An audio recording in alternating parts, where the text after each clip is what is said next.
आशीर्वचन देने की कृपा करें। बिहार के गवर्नर श्री फागू चौहान जी, बिहार के मुख्यमंत्री श्रीमान नीतीश कुमार जी, केंद्रीय मंत्रिमंडल के मेरे सहयोगी श्री रविशंकर जी, वीके सिंह जी, आर.के. सिंह जी, बिहार के डिप्टी सीएम भाई सुशील जी, अन्य मंत्रीगण, सांसद और विधायकगण और मेरे प्यारे भाइयों और बहनों,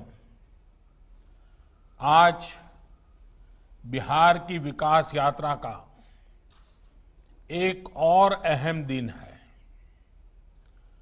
अब से कुछ देर पहले बिहार में कनेक्टिविटी को बढ़ाने वाली 9 परियोजनाओं का शिलान्यास किया गया है।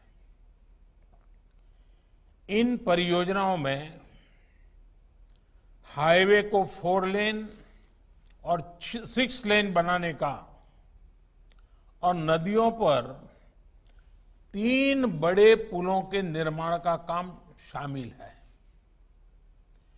इन परियोजनाओं के लिए बिहार के लोगों को बहुत बहुत बधाई देता हूं।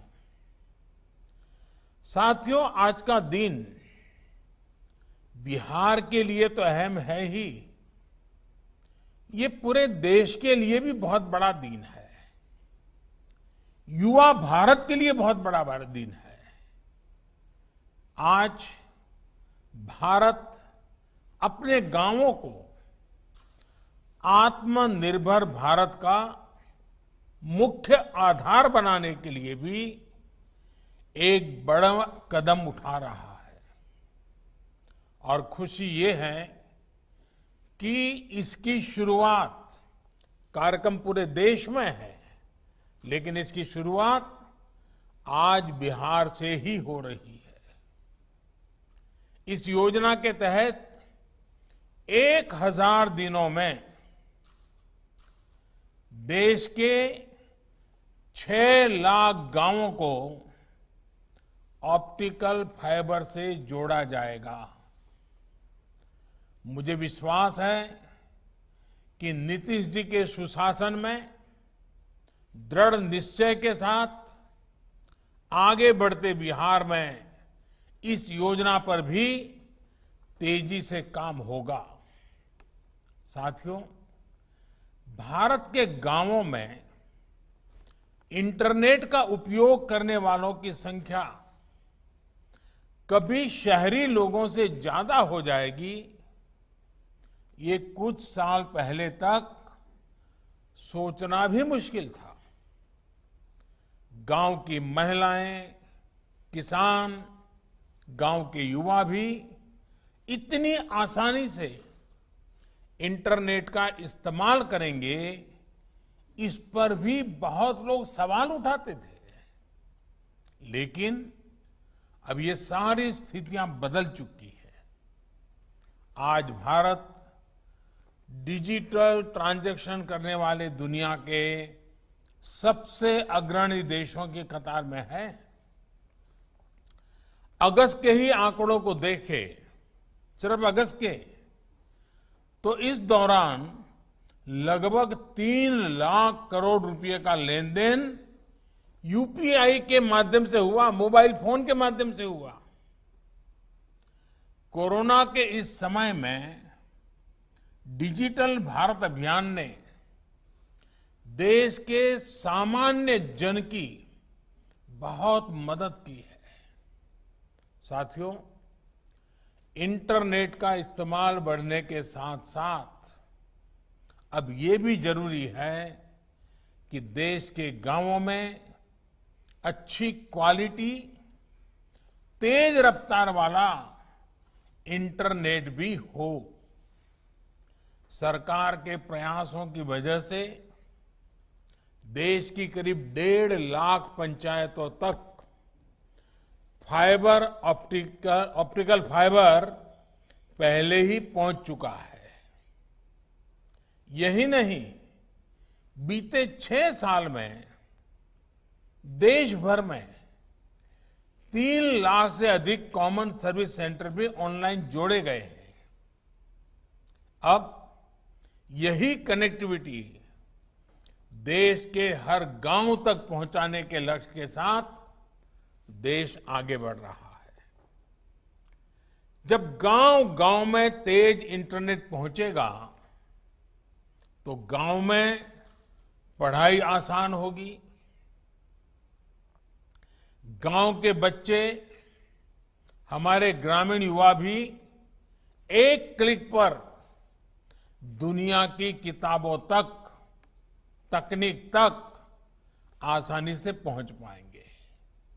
यही नहीं, टेली मेडिसिन के माध्यम से अब दूर सुदूर के गांवों में भी सस्ता और प्रभावी इलाज गरीब को घर बैठे ही दिलाना संभव हो पाएगा।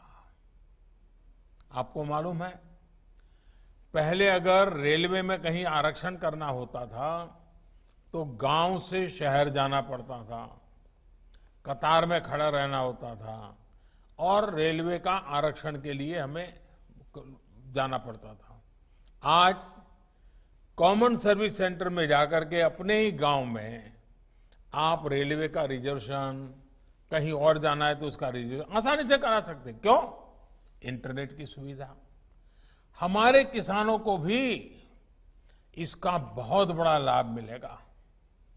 इससे किसानों को खेती से जुड़ी हर आधुनिक तकनीक, नई फसलों, नए बीजों, नए तौर तरीकों और बदलते मौसम की जानकारी रियल टाइम में मिलनी संभव हो पाएगी। यही नहीं, अपनी उपज के व्यापार कारोबार को पूरे देश और दुनिया में पहुंचाने में भी उनको ज्यादा सुविधा होगी। एक प्रकार से गांव को अब शहरों की ही तरह हर सुविधा घर बैठे मिले, इसके लिए जरूरी इंफ्रास्ट्रक्चर तैयार किया जा रहा है। साथियों, इतिहास साक्षी है कि दुनिया भर में उसी देश ने सबसे तेज तरक्की की है जिसने अपने इंफ्रास्ट्रक्चर पर गंभीरता से निवेश किया है। लेकिन भारत में दशकों तक ऐसा रहा कि इंफ्रास्ट्रक्चर के बड़े और व्यापक बदलाव लाने वाले प्रोजेक्ट पर उतना ध्यान नहीं दिया गया। बिहार तो इसका बहुत बड़ा भुक्तभोगी रहा है।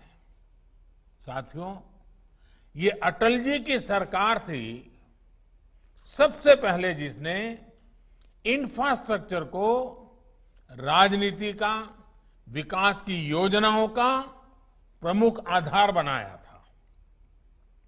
नीतीश जी तो तब उनकी ही सरकार के रेल मंत्री थे।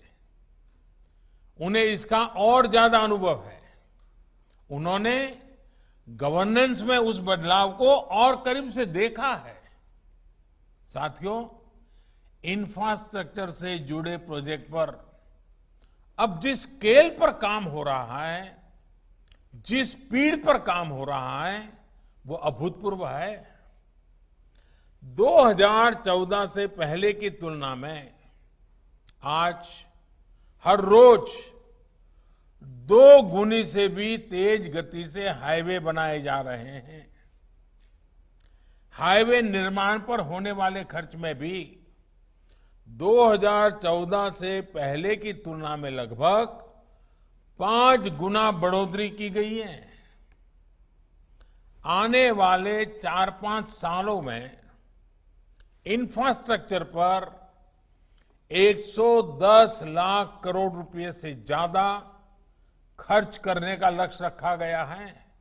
110 लाख करोड़, इसमें से भी 19 लाख करोड़ रुपए से अधिक के प्रोजेक्ट सिर्फ हाईवे से जुड़े हैं। साथियों, रोड और कनेक्टिविटी से जुड़े इंफ्रास्ट्रक्चर को विस्तार देने के इन प्रयासों का बिहार को भी भरपूर लाभ हो रहा है। पूर्वी भारत पर मेरा विशेष ध्यान है। 2015 में घोषित पीएम पैकेज के तहत 3000 किलोमीटर से अधिक के नेशनल हाईवे प्रोजेक्ट की घोषणा की गई थी।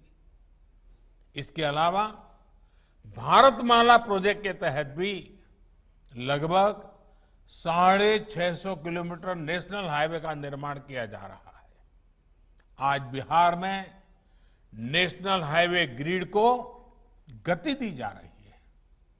पूर्वी और पश्चिमी बिहार को जोड़ने के लिए 4 लेनिंग के 5 प्रोजेक्ट, उत्तरी भारत को दक्षिण भारत से जोड़ने के लिए 6 प्रोजेक्ट पर काम चल रहा है। आज भी जिन हाईवे चौड़ीकरण के प्रोजेक्ट का शिलान्यास किया गया है, उनसे बिहार के तमाम बड़े शहरों का सड़क संपर्क और मजबूत होने वाला है। साथियों, बिहार की कनेक्टिविटी में सबसे बड़ी बाधा बड़ी नदियों के चलते रही है। यही कारण है कि जब पीएम पैकेज की घोषणा हो रही थी तो पुलों के निर्माण पर विशेष ध्यान दिया गया था। पीएम पैकेज के तहत गंगा जी के ऊपर कुल 17 पुल बनाए जा रहे हैं और अभी सुशील जी ने बड़े विस्तार से उसका बड़ा खाका आपके सामने रखा और जिसमें से अधिकतर पूरे हो चुके हैं। इसी तरह गंडक और कोसी नदियों पर भी पुलों के निर्माण किया जा रहा है। इसी कड़ी में आज 4 लेन के 3 नए पुलों का शिलान्यास हुआ है। इसमें से 2 पुल गंगा जी पर और 1 पुल कोसी नदी पर बनने वाला है। इनके बनने पर गंगा जी और कोसी नदी पर 4 लेन के पुलों की क्षमता और बढ़ जाएगी। साथियों, बिहार की लाइफलाइन के रूप में हम सब जानते हैं मशहूर महात्मा गांधी सेतु, उसके हाल भी हमने देखे हैं, दुर्दशा भी देखी है, मुसीबत भी देखी है।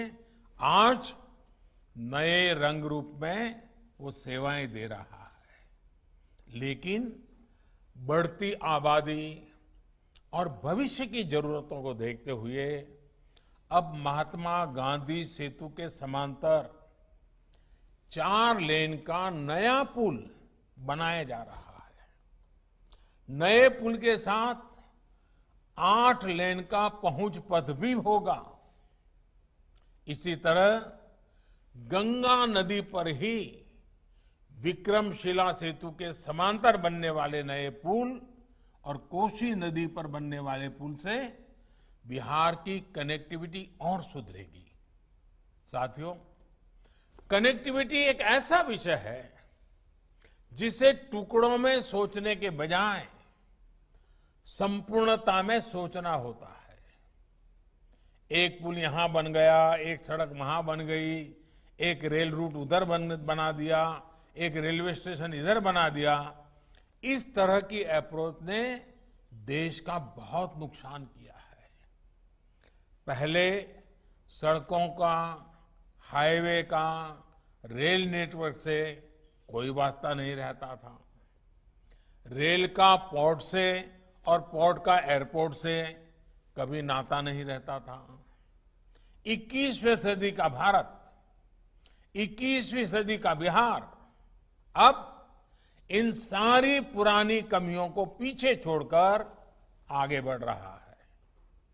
आज देश में मल्टी मॉडल कनेक्टिविटी पर बल दिया जा रहा है। अब हाईवे इस तरह बन रहे हैं कि वो रेल रूट को, एयर रूट को सपोर्ट करें। रेल रूट इस तरह बन रहे हैं कि वो पोर्ट से इंटरकनेक्टेड हो। यानी सोच यही है कि यातायात का एक साधन दूसरे साधन को सपोर्ट करे।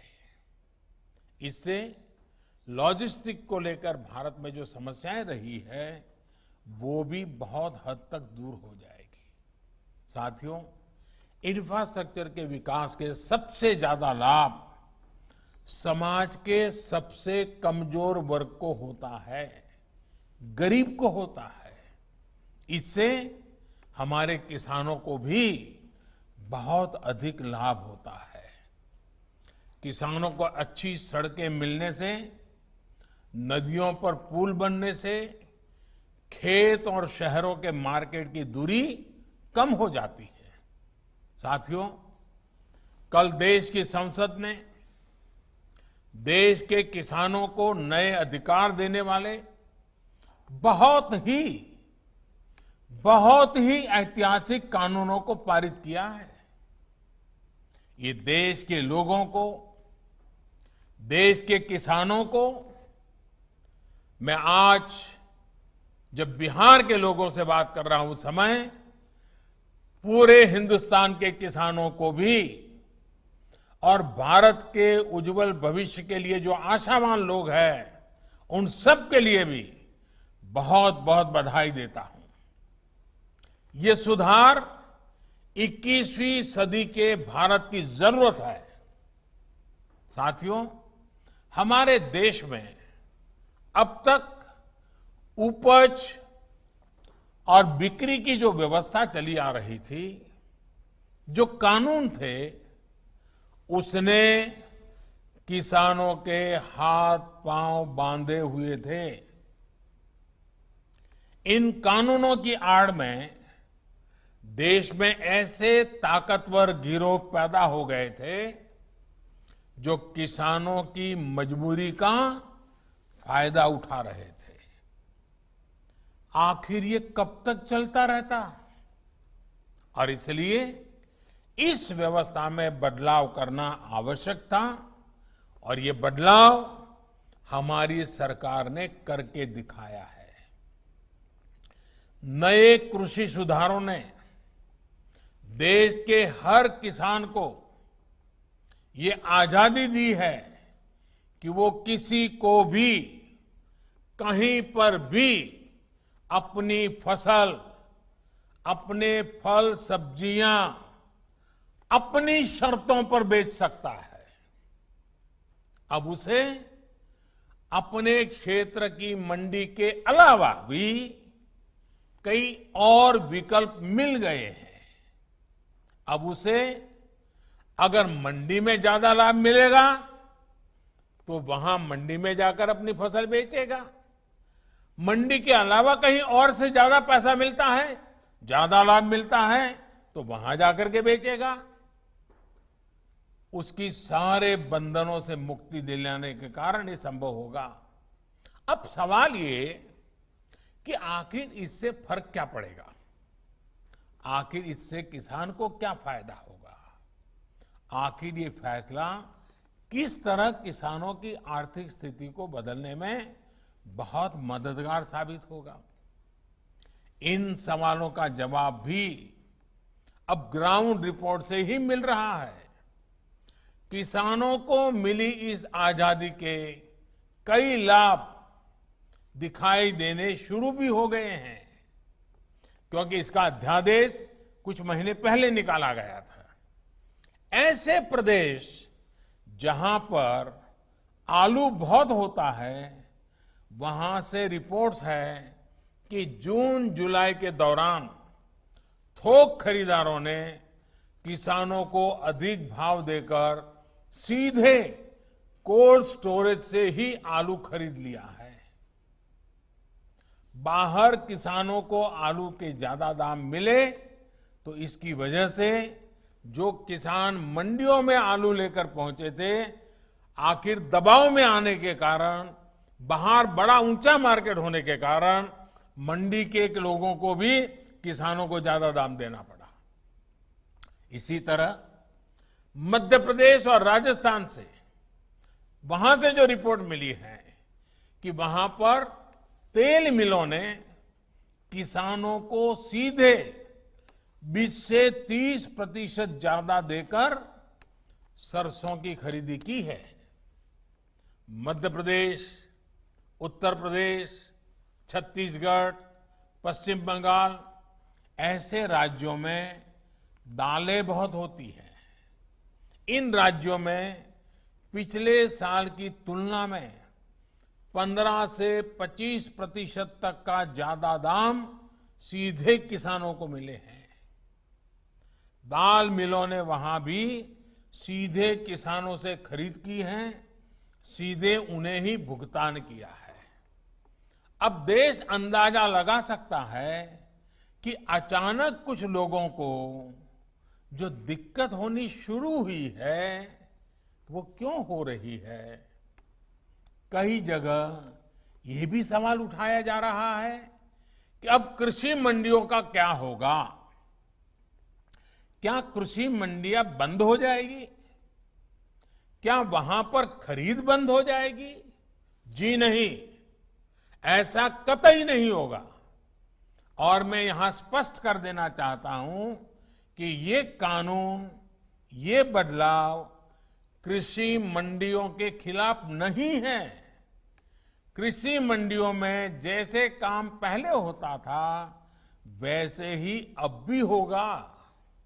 बल्कि ये हमारी ही एनडीए सरकार है जिसने देश की कृषि मंडियों को आधुनिक बनाने के लिए निरंतर काम किया है।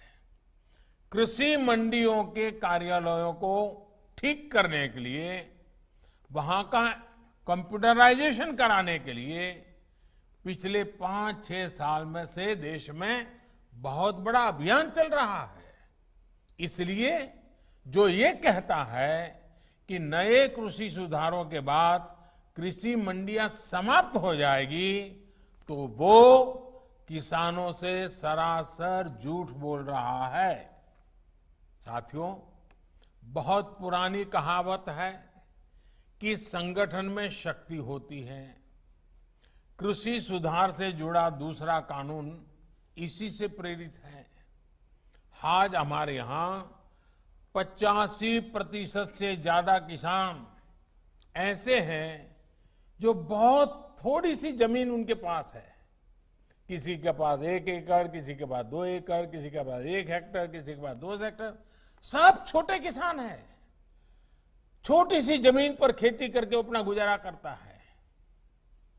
इस वजह से इनका खर्च भी बढ़ जाता है और उन्हें अपनी थोड़ी सी उपज बेचने पर सही कीमत भी नहीं मिलती है। लेकिन जब किसी क्षेत्र के ऐसे किसान अगर एक संगठन बनाकर यही काम करते हैं तो उनका खर्च भी कम होता है और सही कीमत भी सुनिश्चित होती है। बाहर से आए खरीदार इन संगठनों से बाकायदा समझौता करके सीधे उनकी उपज खरीद सकते हैं। ऐसे में किसानों के हितों की रक्षा के लिए ही दूसरा कानून बनाया गया है। एक ऐसा अनोखा कानून है जहां किसान के ऊपर कोई बंधन नहीं होगा। किसान के खेत की सुरक्षा, उसकी जमीन की मालिकी की सुरक्षा, किसान को अच्छे बीज, किसान को अच्छी खाद, सभी की जिम्मेदारी जो किसान के साथ कॉन्ट्रैक्ट करेगा उस खरीदार की होगी। किसान से जो समझौता करेगा उस समझौता करने वाले की होगी। साथियों, इन सुधारों से कृषि में निवेश बढ़ेगा, किसानों को आधुनिक टेक्नोलॉजी मिलेगी, किसानों के उत्पाद और आसानी से अंतर्राष्ट्रीय बाजार में पहुंचेंगे। मुझे बताया गया है कि यहां बिहार में हाल ही में 5 कृषि उत्पादक संघों ने मिलकर चावल बेचने वाली एक बहुत मशहूर कंपनी के साथ एक समझौता किया है। इस समझौते के तहत 4000 टन धान वो कंपनी बिहार के इन एफपीओ से खरीदेगी। अब इन एफपीओ से जुड़े किसानों को मंडी नहीं जाना पड़ेगा। उनकी उपज अब सीधे नेशनल और इंटरनेशनल मार्केट में पहुंचेगी। साफ है कि इन सुधारों के बाद खेती से जुड़े बहुत सारे छोटे बड़े उद्योगों के लिए बहुत बड़ा मार्ग खुलेगा।